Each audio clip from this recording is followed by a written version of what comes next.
Warning: this video contains stories of people describing dead bodies in detail. Please do not watch this if you are on the sensitive side regarding such subjects. People who frequently come in contact with dead bodies in your profession. What's the creepiest and most unsettling story that you have? Family member of a friend who worked at a morgue said that frequently, because bodies still have air trapped in them at the time of death, they would make a brief moaning noise. So it sounds like they're alive and groaning, but it's just the gas escaping. Funeral director here. A man who died of a heart attack in his home while showering. Very isolated house, water keeps running for days.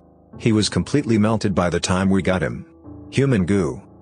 Less gory, but on a regular basis, when they open their eyes when moved, and stare right into your soul with their dead eyes. Always creeps me out no matter how many hundreds I've handled.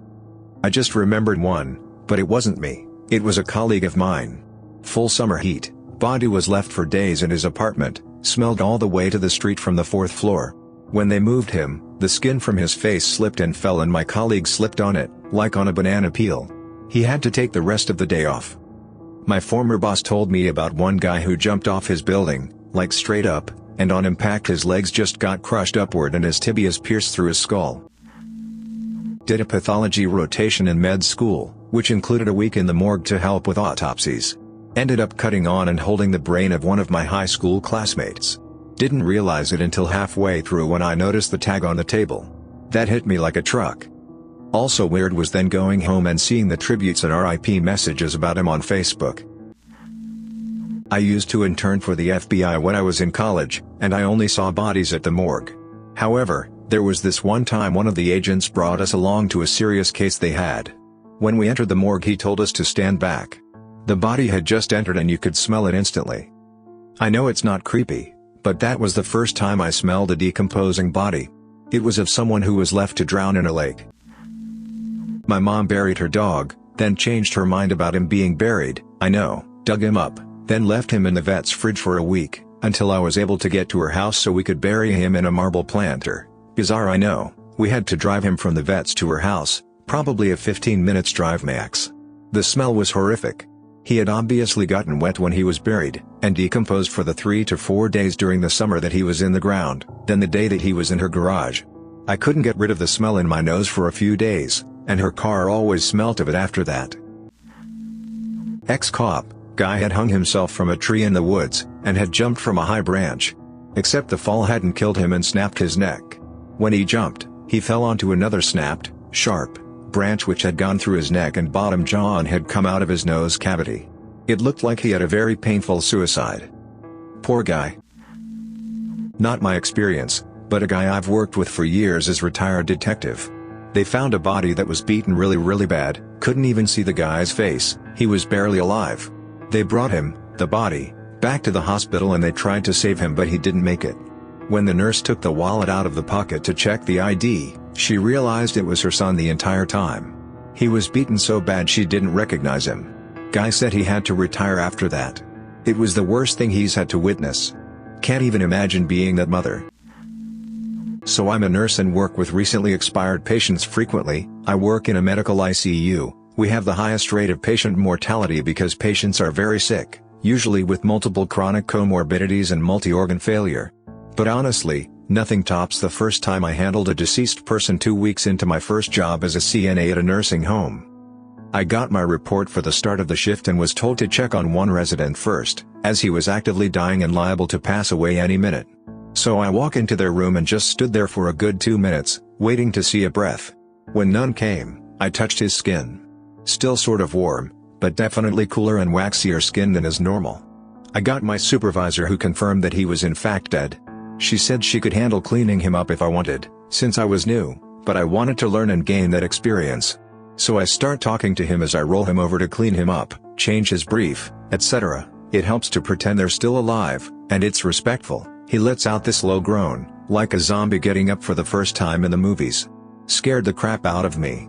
I jumped back and my supervisor giggled just a tiny bit before regaining her composure and explaining that gas escapes especially during movement and that's why he made that noise. 10 years later, I've worked at all kinds of nursing homes and hospice and, now the hospital, caring for many patients who have died.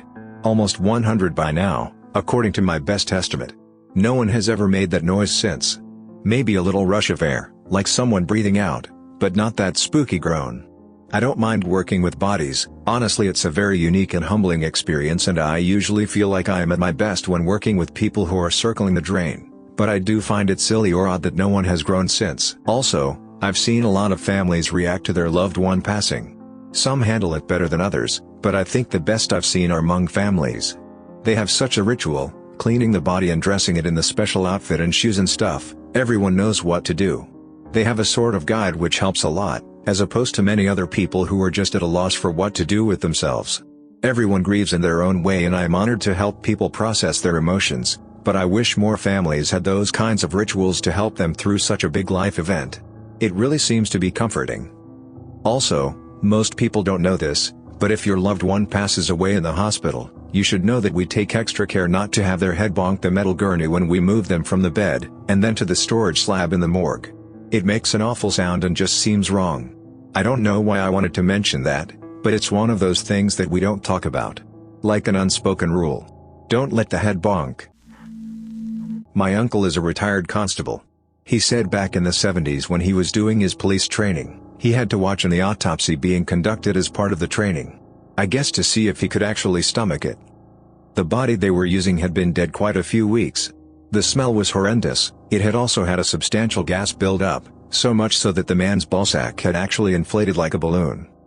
To deflate it and let all the gas escape, he said the pathologists used a scalpel to burst it. He said it sounded like a balloon deflating when it was going down. In his words, it was quite dramatic to witness, but he can never keep a straight face whenever he's telling the story years later. Police officer here. Got a call in a trailer park retirement community for a bad smell coming from one of the trailers. I immediately knew it was the smell of a dead body. Guy's daughter came with a key and gave me permission to enter.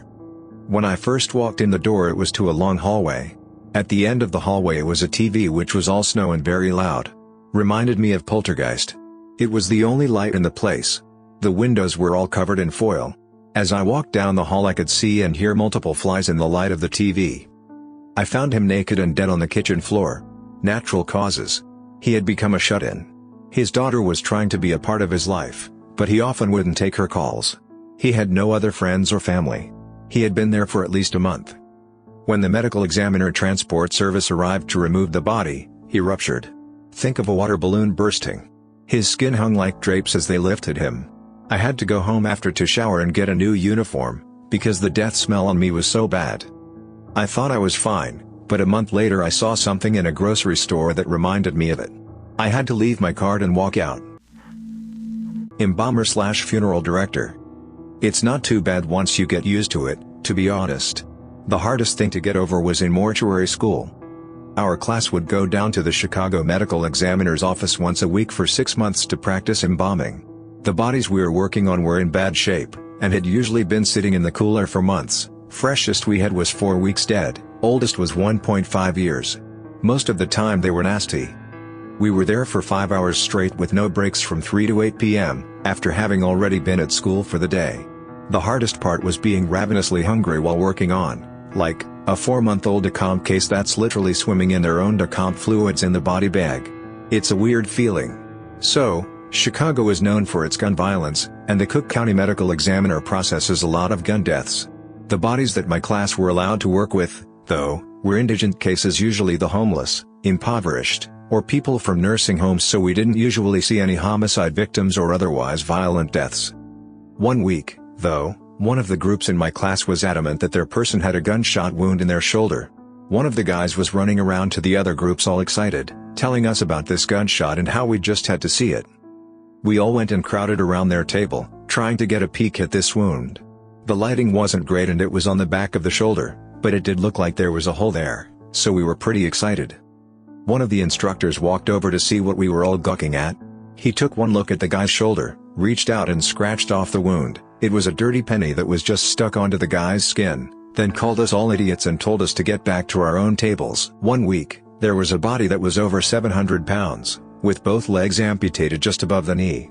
On top of that, they were also a decomp case, with lots of skin slip, just like it sounds, skin really fragile and sloughing off, and what felt like gallons of fluids just everywhere. So, they're massive, and slippery, and no convenient handholds without the legs. They needed to be moved from the body bag they were in, swimming in their own fluids, onto two tables that had been pushed together. They weren't going to fit onto one. You're technically supposed to have body lifting devices to help you out, but people in funeral service rarely follow OSHA standards, and they sure as hell weren't going to spend the money for us students. So about 10 of us just banded together to try and get them moved over. It was super nerve-wracking, since we knew that if we dropped them that we would not be able to pick them back up. It took a good 20 minutes, but we managed to shift them over onto the fresh tables. We were all generously soaked in fluids, and still had 4.5 hours left to go before we could leave. That was not a fun day. Cleaning the floor afterwards also was not fun. The worst is knowing how long it takes to die sometimes. We had someone admitted to the hospital for respite care. The family had her home with hospice, but it became too much for them to care for her. She was obviously near death. We thought maybe a day or two at most. She had cancer, skin was dying and falling off of her. Her circulation shut down.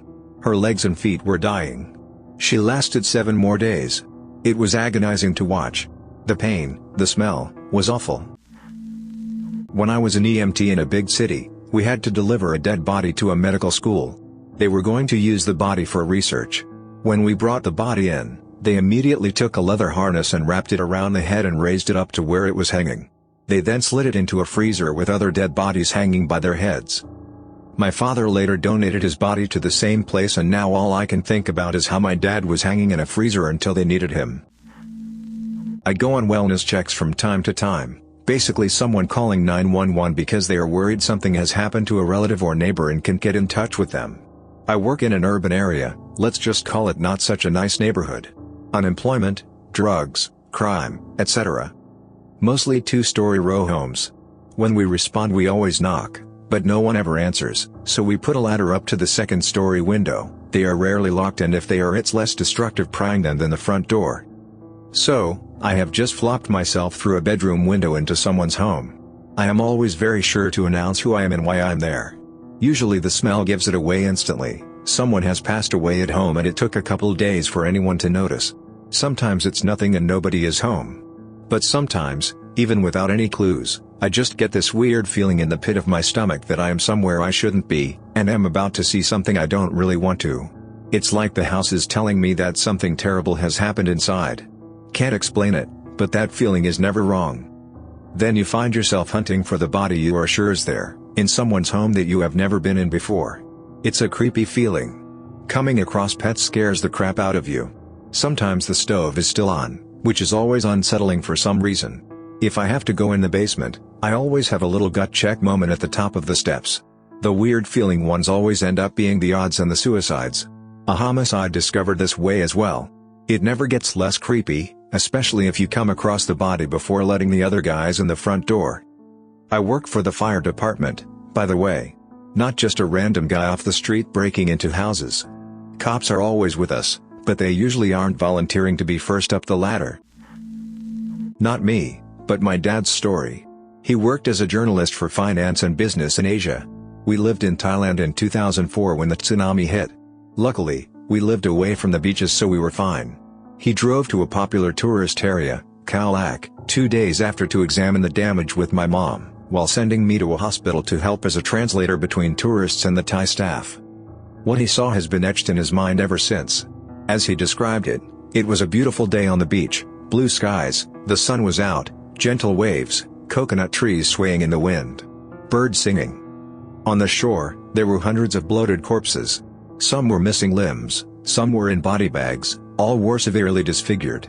The mix of the sun and the water just destroyed the bodies completely, and they were moved by locals on trucks to the nearest temple, as they had run out of space for corpses at the morgue. The corpses didn't even look human. It's insane how fast a body gets affected in those conditions.